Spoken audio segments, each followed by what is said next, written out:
मैं हितराम रामायणी राम जानकी मंदिर मेहंदी बाग। मैं आपको अपने इस विषय पर अवगत कराना चाहता हूँ कि हमें निज धर्म पर चलना सिखाती रोज रामायण, सदा शुभ आचरण करना सिखाती रोज रामायण। रामायण में राजनीति भी है, रामायण में भाई भाई का प्यार है, कैसे रहना। रामायण एक एक चीज जीवन में जो अपने हैं वो संपूर्ण प्रसंग को बताती है।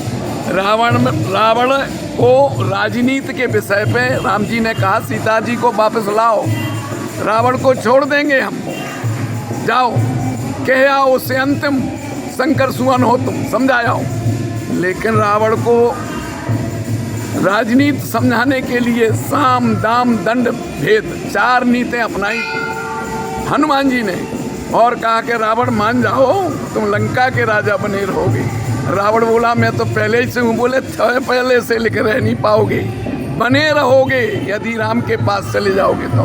लोभ बताई लंका बनी रहेगी। साम दाम दंड अगर तुम नहीं माने तो ब्रह्मा भी सृष्टि से उतर के आए तो तुम्हें कभी बचा नहीं सकते, तो भी नहीं माना।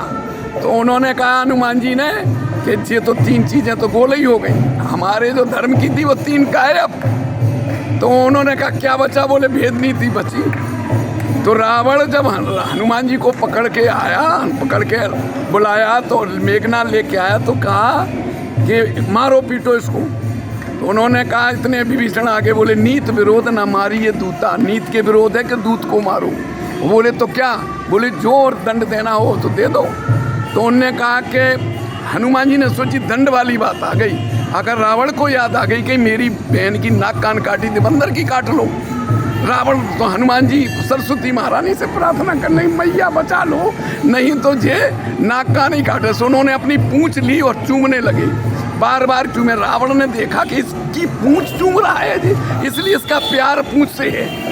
तो बोले कि क्या करें? बोले कप की ममता पूंछ में, सबे कहीं सबको समझा दी, तो मुंह रखते ही सब सबे कहीं समझाए। बोले तेल बोले पट बांध के आओ, पावक देव लगाए, आगी लगा दो, लंका में आगी लगा दी।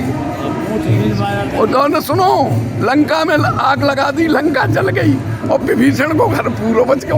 वेदनी रावण कह रहा कि अरे यार जे मेरा भाई इस मंदिर से मिला हुआ है।